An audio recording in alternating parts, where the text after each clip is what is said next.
Beetlejuice 3 est dans les cartons, mais Jenna Ortega ne fera pas un troisième opus sans Tim Burton. En effet, récemment, Warner Bros. Discovery a confirmé qu'il prépare bel et bien un Beetlejuice 3, qu'ils sont en discussion, sauf que Jenna Ortega n'était absolument pas au courant, Tim Burton encore moins, et elle a déclaré direct quand on lui a posé la question. Elle ne reviendra pas pour un troisième opus si Tim Burton n'est pas là. Pour elle, cet univers n'existe que grâce à Tim Burton. Donc franchement, je trouve ça grave intéressant. Après que la Warner commence à teaser une potentielle suite sans prévenir les acteurs, ça me semble quand même un peu bizarre, même Tim Burton, tu vois. Donc, à voir ce que ça va donner. Moi, je te le dis, Beetlejuice, c'est pas du tout ma cam, mais je trouve l'actu vraiment dingue. Et Tim Burton a ironisé en disant s'il faut encore attendre 35 ans, il aura 105 ans.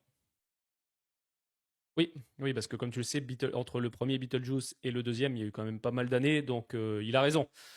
Parce qu'on le sait, Warner, des fois, il prépare des suites et tu les as très très longtemps après, voire des fois, c'est totalement annulé ou mis aux oubliettes et ça ressort 20 ans après. Donc clairement, à voir ce que ça va donner. Mais je trouve ça bien d'avoir une actrice, une jeune actrice, Jenna Ortega, qui voilà, reste sur ses positions. Quand elle a une idée, elle y reste. C'est vrai qu'il y a des autres acteurs, ils seraient pas capables de dire non, non, si le réalisateur n'est pas là, je ne vais pas dans cette suite.